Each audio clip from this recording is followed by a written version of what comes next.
I now come to Stephen Flynn. Thank you, Mr Speaker. Let me begin by congratulating the Prime Minister on his first King's Speech. I'm sure it's an incredibly important moment for both him and his family, and I do wish him well over the months to come. I'm sure it's going to be an incredibly challenging time, but I do again repeat my best wishes to him and indeed all of his new colleagues on the benches beside him. I just want to firstly reflect, though, Mr Speaker, on the fact that the day the election was called, there was a Prime Minister's questions, and I perhaps goaded the former Prime Minister in respect of calling a general election. I think I referred to him as being feared. Should he not do that? I'm not sure entirely who fared worse from his decision to do so out of the two of us, but it's maybe something we can both reflect upon in due course. But, Mr Speaker, the opportunity that is now in front of this Labour government is enormous. They have a parliamentary majority which will go down in history. And that majority affords them something incredibly important. It affords them the ability to deliver change. And what that change looks like, and perhaps more importantly, what that change feels like for people in their homes, is so important. Now, my colleagues and I on the SNP benches will try to do everything that we possibly can to be as constructive as we can. We will. However, I was a little bit disappointed today by not necessarily some of the things that were within the King's Speech, but some of those things that weren't. And in that regard, I just want to bring the House's attention to the amendment which my colleagues and I, ably supported by other members from across the chamber, in relation to the two-child benefit cap. This is a policy, an iniquitous, heinous policy, which was introduced by the former Conservative government in 2015.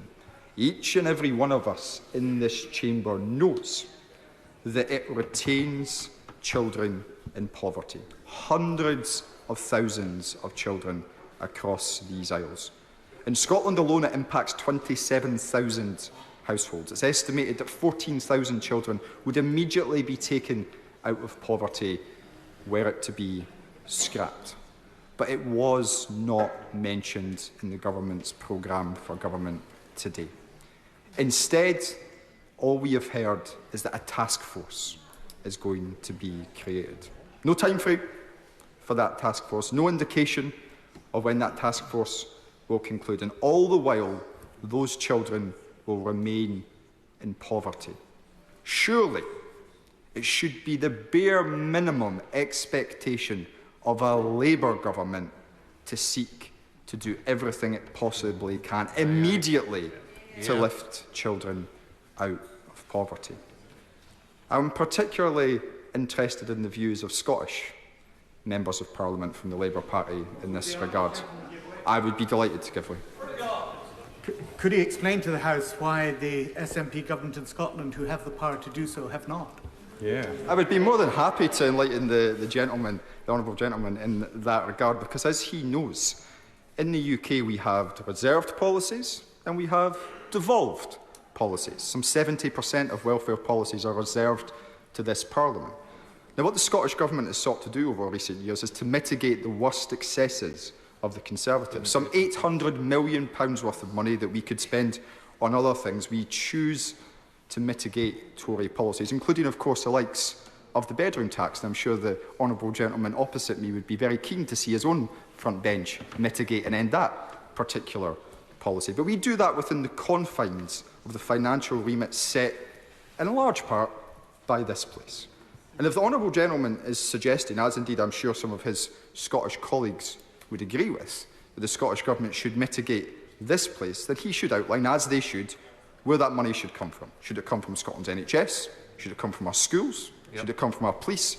Should it come from our young people's budget? The reality is that the constraints placed upon Scotland by this place do not afford us the opportunity to mitigate. And quite frankly, I find it absurd and deeply disingenuous to suggest that the remit of Scotland's Parliament should be to mitigate Westminster.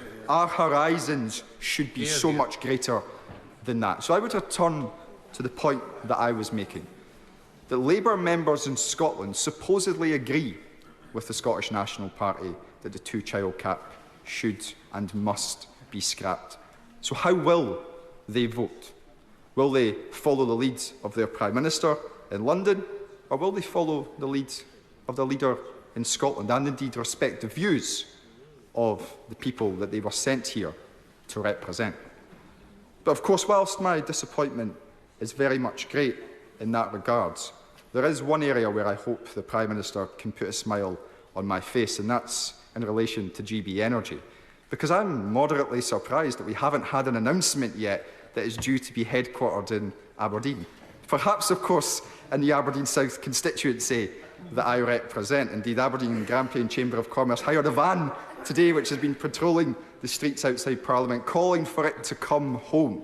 And that is the only time I will ever use those words, and it should come home, Mr. Speaker, straight to the energy capital of Europe. But whilst I would welcome its placement in Aberdeen, I also want to see much more detail about what GB Energy is going to deliver. Because if I've read correctly, £8.3 billion cumulatively over the course of the next 5 years will go towards GB Energy, some £1.6 billion each and every year.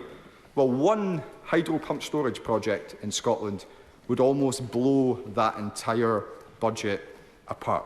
We know that GB Energy isn't going to sell energy. We know that it's not going to distribute energy. We appear to know it's not going to generate energy.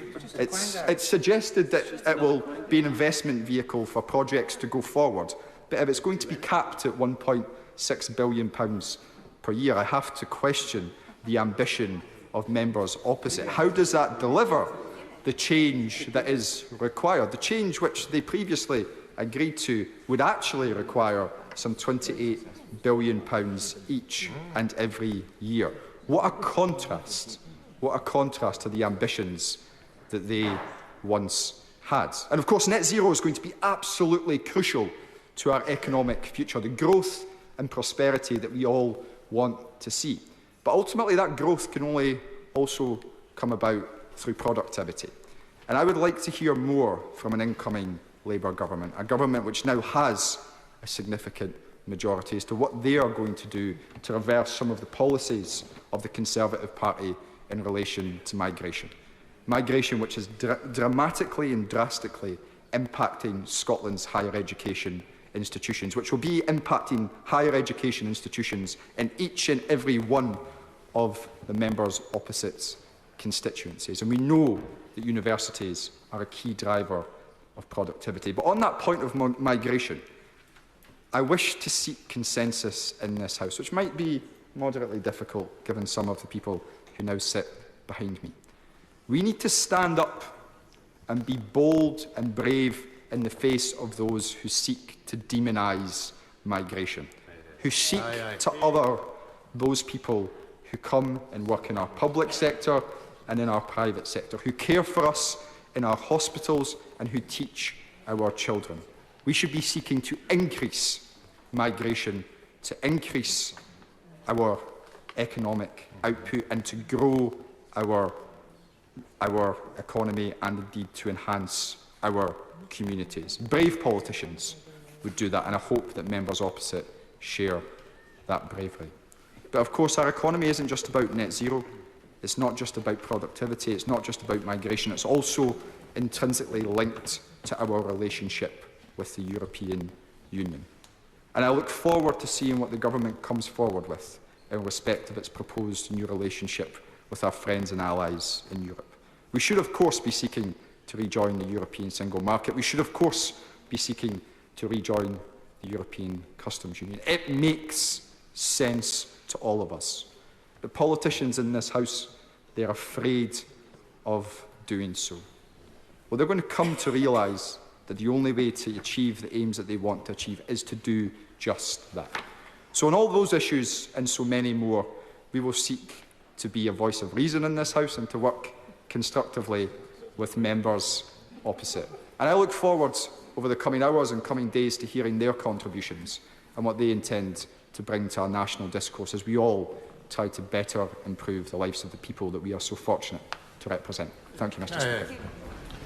Maiden speech, Graham Leadbitter. Thank you, Sir Edward. It's been an honour to have been elected to represent Murray West Nairn and Strathspey, something of an amalgam of a couple of previous constituencies. Firstly, as others have done before me, I'd like to thank the electorate of the constituency for sending me to this place to represent them and putting their trust in me for the years to come. On my arrival here, it's been an amazing job that's been done by the House staff and by IPSA and others, and I can't thank them enough for the welcome that they've provided as a new MP. I have a number of predecessors that I need to thank, not least because it's nearly two constituencies rolled into one. First of all, I've got Douglas Ross, who represented Murray for the Conservatives for several recent years. We weren't very close in the political spectrum, it has to be said, but there were a number of occasions where we did come together across party for the benefit of the constituency and the wider region, notably in the achievement of the growth deal for Murray and to maximise the spend that we got on that.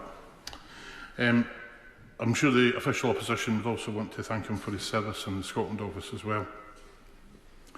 My predecessor in Inverness, Nairn, Badenoch and Strathspey was Drew Hendry, who was a regular contributor from the SNP benches. He represented us as an opposition spokesperson on the economy, trade, foreign affairs, business, enterprise and investment and transport over several terms as an MP for that area. He was also an assiduous campaigner on energy poverty. It's a particular issue for the Highlands and Islands and Murray, and in the Government's Commission on Poverty, I hope that energy regulation is one of the areas that they will look at very seriously. My colleague, the leader of the SNP in this place, mentioned the two-child cap. I'll not go into too much detail on that because that's already been well covered. But energy poverty is a critical issue for many families throughout the Highlands and Murray.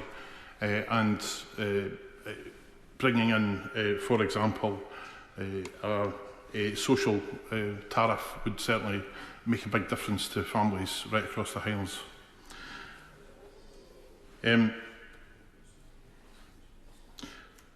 On other predecessors, I have several well-known parliamentarians. Members opposite, I'm sure, will be pleased to know that my constituency is the birthplace of Ramsay MacDonald. It has also been represented very ably by several very notable SNP MPs over the years. One of the most famous being Winnie Ewing, who reconvened the Scottish Parliament in 1999 and also represented the area in both the Scottish Parliament, in this place and in Europe. Her daughter-in-law, Margaret Ewing, who was an assiduous campaigner on poverty issues and again will be well known to older members of the House, or long-served members of the House is perhaps more parliamentary. And more recently, Angus Robertson, who led the party in this place for a good number of years as well and is now Cabinet Secretary in the Scottish Government. If we can take a quick stroll through Murray West Nairn and Strathspey, it goes from the White Sands of Lossiemouth, Birkhead and Nairn right up to the Cairngorms peaks. It has the city of Elgin in it, which has now been established as a cathedral city for 800 years. They're celebrating the 800th anniversary of the cathedral being established. It has the Speyside towns of Rothes, Aberlour and Dufton. Dufton, of course, being built on 7 stills rather than 7 hills. And in the Badenoch and Strathspey towns, we've got Granton, Aviemore, Newtonmore and Kingussie, amongst others. We've got surfing and skiing. We've got mountain biking. There's a mountain railway. We have a national park and a major wildlife park with everything from pine martens to polar bears. Moving back up to the coast, in Ardersier, we have the Green Freeport that it is part of. And that's something that the Scottish Government has worked on closely with the UK Government, and I'm sure will continue to do so. The Green Freeport is incredibly important to us in Murray, Murray West Nairn and Strathspey. It is projected to have 3,500 jobs in it within 10 years and is going to be vital for just transition. And that is going to be something that will need careful scrutiny over the coming years. Tourism and the labour market and affordable housing are a major issue, particularly in the Gardiner and Strathspey area. Businesses have difficulty staffing their businesses. They're often only open 4 or 5 days instead of 7. There isn't any significant unemployment really. It's around about the 2 to 3%. There is maybe some room for getting more employment out of the local labour market, but fundamentally the biggest impact on the labour market there has been Brexit. And immigration for us in that part of the world is a really significant issue in that there's not enough of it. We have difficulty staffing care homes, difficulty staffing the NHS, difficulty staffing many businesses, with businesses basically fighting over the same labour population. We've got iconic food and drink and fashion brands. We've got Walker's shortbread, Baxter's, not to mention the 49 distilleries that produce malt whisky, numerous other distilleries that produce gin and vodka, and also a number of breweries. So we contribute extremely significantly to the exchequer, and it is really important that we get some of that back. We have 3 military bases. Fort George, which currently has the Black Watch, the 3rd Battalion of the Royal Regiment of Scotland, Kinloss Barracks, which is home to 39 engineers, and RAF Lossiemouth, which is home to Typhoon, Poseidon and arriving Wedgetail squadrons. The welfare of service personnel and veterans is absolutely vital, and it's something I'll be raising frequently in the House as well. Civilian aerospace and the space sector are the other major emerging sectors. Orbex and Forres employ well over 100 people, and they'll be doing vertical launch from Sutherland. And the Saxford Spaceport, apologies to the Right Honourable Member for Orkney and Shetland, who may have to forgive me, but their headquarters are in fact in Murray West, near Strathspey. And finally, agriculture. Crofter and hill farmers based in Badenoch and Strathspey in the Cairngorm National Park have particular challenges, and we have arable and the pork sector in the Lake of Murray. And again, there are employment challenges with the labour market there, which need tackled. It's the 5th largest constituency, over 2 hours drive end to end, but what a drive that is, and I'd recommend it to anybody. And I look forward to representing the people living and working the length and breadth of it. Thank you. Leadbitter. Maiden speech, Seamus Logan. Thank you, Sir Edward. I'm grateful for the opportunity to make my maiden speech during this important debate. And like others, I want to congratulate all those who spoke before me, particularly those who are making maiden speeches, not least the Honourable Member for York Outer, who made a very substantial contribution there. Thank you. Now, originally from the village of Dunloy in the northeast of Ireland, I represent the Aberdeenshire North and Murray East constituency in the northeast of Scotland. Now, I paid close attention when the Right Honourable Member for New Forest East was advising us new members on our ambitions for the future. Particularly because I want to share my ambition. I'm the first MP for Aberdeenshire North and Murray East, and I hope to be the last MP for Aberdeenshire North and Murray East. This is a coastal area which stretches from the River Spey in the west to Cruden Bay in the south. It is an area noted not only for its industry, but also for the industriousness of its people and its communities. Its long-standing economic strengths are in farming, fishing and associated sectors, including food and drink production, and in more recent times with the oil and gas industries and their supply chain. The area makes a substantial and significant contribution to the nation's energy security and food security. We are now undergoing a new industrial revolution associated with the renewables sector as the world adapts to new challenges. I believe it is our duty in this Parliament to capitalise upon the opportunities that now present themselves in the northeast of Scotland. It is also a most beautiful area, something of an undiscovered gem, with a developing tourism industry. Members will remember that the next time they enjoy a single malt, an Aberdeen Angus steak, prawn cocktail, or maybe even a fish supper, the chances are that it came from an industry based in my constituency. But there is also significant poverty in this otherwise prosperous area, in particular child poverty. While this is most concentrated in larger towns, it is also a challenge in villages and rural areas where it is often less visible. Recent figures suggest around 5,500 children in this constituency are living in serious poverty, some of them in absolute poverty, and to be clear, that means they don't have enough money to meet basic needs for shelter, clothing and food. 5,500 in my constituency. That is something we should all remember in our position of privilege, and it is something we all need to work together to challenge. I want to pay tribute to the outgoing MP, David Duguid, who represented the previous Banff and Buchan constituency, which disappeared in the recent boundary changes. Some of you will know that David experienced sudden and significant ill health before the general election was called. I wish him a speedy recovery and a full recovery.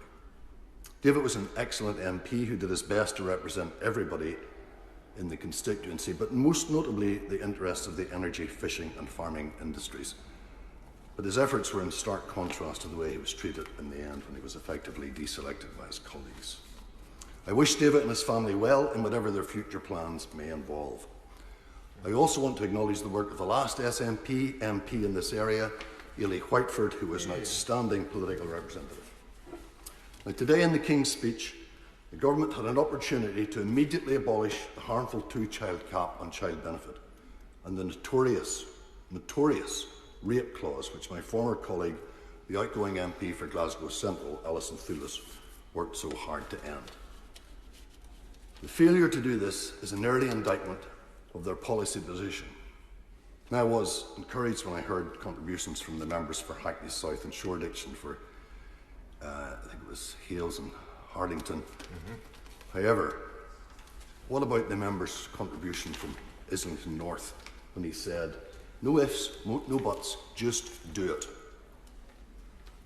It's simply not good enough for the people of Scotland, an energy-rich nation, to pay so much to heat their homes while so many of their bairns are living in absolute poverty. I will focus on this issue over the course of this Parliament. I will seek to defend the interests of our farming and fishing industries, to protect our public services and to help realise the potential of renewable energy and carbon capture to deliver jobs and economic growth. But above all, I will be a voice for the weak and the disadvantaged. After 14 years of austerity, we need a change of direction, not more of the same. I want to make special mention of the waspy women who have been so unfairly treated by successive governments and who deserve compensation. In conclusion, Mr. Speaker, I thank the people of my constituency for their support at the ballot box. And I want to thank my colleagues in the SNP and in other parties and the various House staff members here on the Westminster estate that have been so welcoming and helpful in my arrival and during my induction. Finally, and you won't expect me to say anything less, I'll be working hard in this place and elsewhere to press the case for the people of Scotland to be afforded their democratic rights to determine their own future. Thank you, Mr. Speaker. Well done.